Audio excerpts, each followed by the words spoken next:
Well, all right, folks, welcome to the show. I'm Craig Shelton. This is HMW Sports Talk Live. We are here every Saturday from 6 o'clock to 7 o'clock, right here on the Access TV channel. Now, you may be watching us online. We appreciate the support. You may be watching us via podcast. We appreciate the support. You may be watching us from Dallas, Texas. We could do without you. Holler at Richard Walker. I don't get on like that. No Cowboy fan here. All right, man, we got a very special guest in studio today. As I said, I'm Craig Shelton from HoustonMediaWatch.com. Angelo Lawford, one of the charter members from HMW, is in studio, one of our more accomplished bloggers and our soccer guru right here from HMW. Now, let me give you a little brief history. What we do with HoustonMediaWatch.com, we are Houston's media watchdogs. We cover the media the same way that the media, the sports media, covers the teams. The way they cover the franchise owners, management, players. We do the same with the sports talk media here in town, whether it be radio or TV or print. We spend a lot of time on social media. We're a big when it comes to Twitter, and when it comes to Facebook. We spend a lot of time inside these Facebook group pages where a lot of sports conversation goes on, a lot of debating. So a couple of weeks ago, I got into a little Facebook beef, we'll call it, with the guy on Facebook who at the time I didn't know was a real person.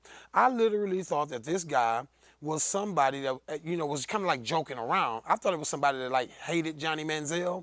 So he would pretend to be like some Johnny Manziel fanatical fan who loved him. And he would just say all this ridiculous stuff to kind of piss people off. And really I was catfishing myself because he was like a real person. Who was like actually like from Earth and all, like one of us, human DNA. Well, come to find out, this guy is actually a real person. He works a blue collar job. He has a wife. He has a family. He drives a Ford truck. Damn it, he's from Texas. But he's crazy as hell, folks. Michael O. Smith, the infamous Michael O. Smith, joins us right here on HMW Sports Talk Live. Now, folks, let me say something here.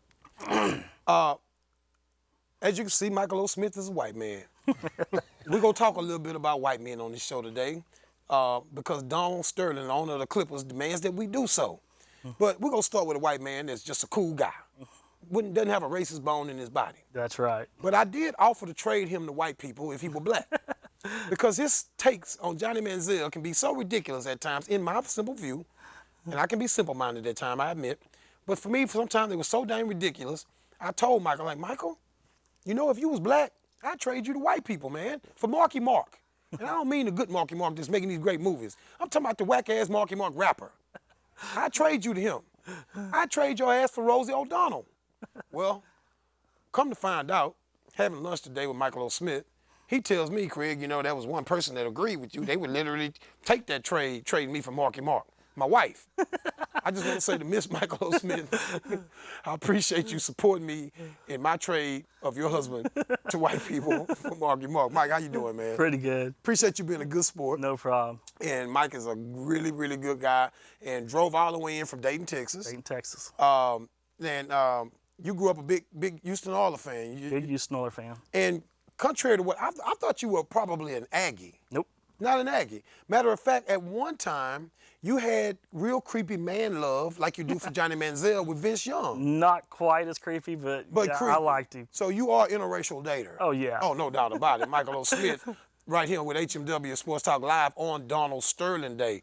Let me jump over to your ass. Michael, we'll be getting back to you, no doubt about it. Folks, obviously the Rockets are a hot topic in town.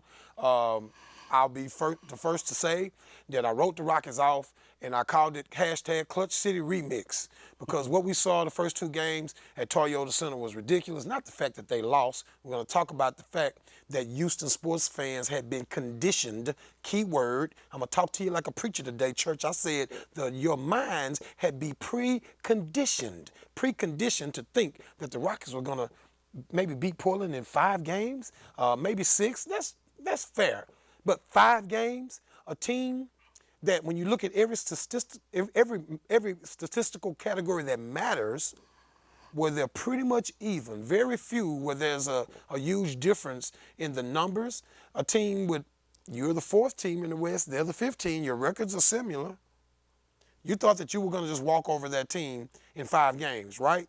I don't blame you, the fans, for being ridiculous. I blame the Houston sports media. I told you we're Houston Media Watch, and we follow and critique the media. I give the media a big fat F because you folks were preconditioned to believe a team who was the best team in the NBA for a quarter of the season. Right. You were going to walk over that team. You, the Rockets, who play no defense, who at any moment, any day, Jeremy Lin may wake up and decide, I don't really think I'm a professional basketball player today. My wife last night refused to refer to him as Jeremy Lin. I know a lot of you people out there that work with people that don't like Obama, who refuse to call Obama President Obama. They refer to him as Mr. Obama. My wife refused to call Jeremy Lin last night. She would only refer to him as the Lin. What the hell is wrong with the Lin? Y'all know my wife is from Africa, and she don't know that that's inappropriate. It can be confused as something that it ain't. But that's how she felt about it. She felt he wasn't a professional. The Rockets were preconditioned to believe, Rocket fans were preconditioned to believe some ridiculous stuff. And what's ridiculous is thinking that a team that doesn't play defense, a team that has 2 new superstars playing together for the first year, that just doesn't have the continuity that it takes to win a ring. Here's the formula. I'll break it down for you. Let's look at the big 3. The big 3, LeBron James, Dwayne Wade, and Chris Bosh. Pretty good, right? Your big 3 is Dwight Howard, James Harden, and Chandler Parsons. Not quite the same thing now, is it? Of course it's not. Well, they made it to a finals, but they made it in the East, and even they lost. So what the hell made you think the Rockets, with James Harden, Dwight Howard, and Chandler Parsons, who, let's face it, at any moment might turn into Rodney McCray? Let's just be real. He might. He may have a jumper. He might not. So that was kind of ridiculous. But while we're on the Rockets, while we're on the NBA, what is the last thing that an NBA needs right now when you're having a great playoffs? You got all of these road teams winning at home. You got the Bulls who went into it as hot as anybody, struggling against Washington. You got the Indiana story unfolding. You got Portland going up 2-0 in Houston. Then Rockets coming back on the road with a big win in overtime with a kid who played down in the D-League, scoring a huge basket. The last thing you needed was an owner of an NBA team to jump out with a TMZ story with a completely racial tone to it. Last thing the NBA needed. If you don't know the story, LA Clippers owner, Donald Sterling, was recorded, without his knowledge apparently, making some disparaging remarks, racially insensitive remarks, that he's going to be nailed for starting next week. Now, we're going to talk about this, and we're going to talk about it, and we're going to try to talk about it from a couple of different perspectives. I'm going to give you my perspective on it. You might not like racism. Probably most people don't like racism. But actually, it's not illegal. It's only illegal if you take it over into the workplace. See, you can't not like black people or white people, and when they come and apply for a job, you judge them based on the color of their skin. That's when racism becomes illegal. But if you want to be a jackass and be racist at home, at your house, it's not illegal. You may be an idiot. You may be behind the times. You might be a dinosaur. But you shouldn't have to. You should have some right to privacy in this country and in this world, in your own home. Yes, I'm African American, and I don't appreciate any white person or any other race looking down on me, and it's starting at the color of my skin. But at the same time, as an American and as a person who believes in free will, I think that we have the right to be whoever the hell we are in our home. And y'all know what I'm talking about. Some of y'all do a whole bunch of stuff at your houses. Some of it that you wouldn't want your preacher to know about because you're downright nasty. You know what I'm talking about. But that's your business because you're at home. Just close the blinds and walk around the house like you do and chase wifey around. It's your business. We don't want to know about it. We don't particularly care who you pray to. We don't care. But you have a right to be a freak. You have a right to be a jackass. You have a right to be a racist in your house. Nobody, you shouldn't be dating people and having to worry about them secretly recording you in your own home. Because Donald Sterling, whatever he did, unless he did it in Clipperville, in the building where he makes and governs that team, I'm sorry. The NBA doesn't have a right to come out and suspend this guy. Jesse Jackson today said, well, you know, there should be a symbolic boycott. Jesse, y'all always boycotting. What's next? We go march? I ain't marching with y'all. I ain't marching. Y'all been marching since the 60s. You ain't landed nowhere yet. Keep marching. You gonna run into somebody else marching, and eventually maybe y'all can help each other get to where y'all going. I ain't marching with you. I ain't wearing no damn hoodie for Trayvon Martin either. I felt what I felt about Trayvon. I don't need to put on no hoodie to show people I got common damn sense to know the kid was murdered. I don't need all of that. I don't need that in my life. I'm not marching with you. Donald Sterling is a sad old man. Sad old man. I feel bad that somebody that lived this long and haven't appreciated life enough to know that you don't go where he went.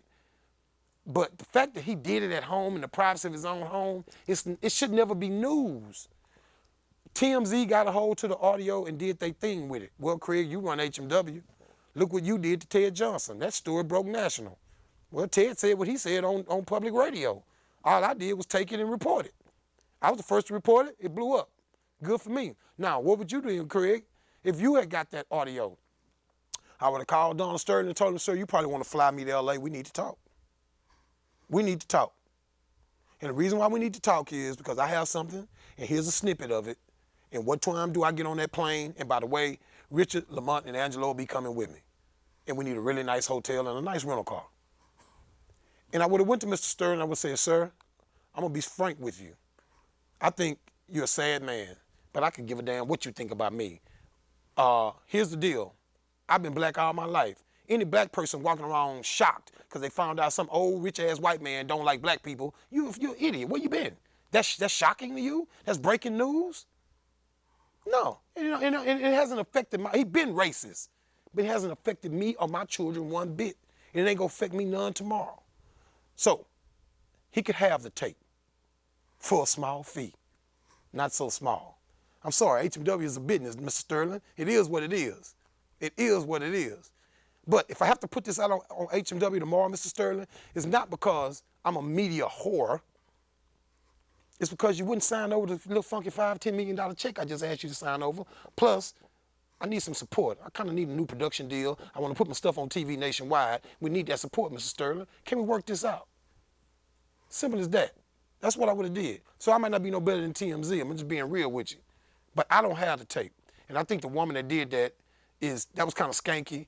And that was wrong. You shouldn't have did that to the man. People break up all the time. If you don't want to be with somebody, you leave them. If you don't want to be with a racist, you leave him. If you don't want to be with a wife beater, you leave him. And that's a crime. He can't beat you in the home. You report that. But Donald Sterling being a racist at home, man, just an old ignorant-ass white man. And he ugly, too. Google his face. How can you be mad at an old white man that ugly? That man is ugly. I mean, I'm not gay or nothing. I'm just saying. But the man's ugly. He's a really bad-looking person, not cute. So we'll be right back. We'll get their opinion on it. HMW Sports Talk Live.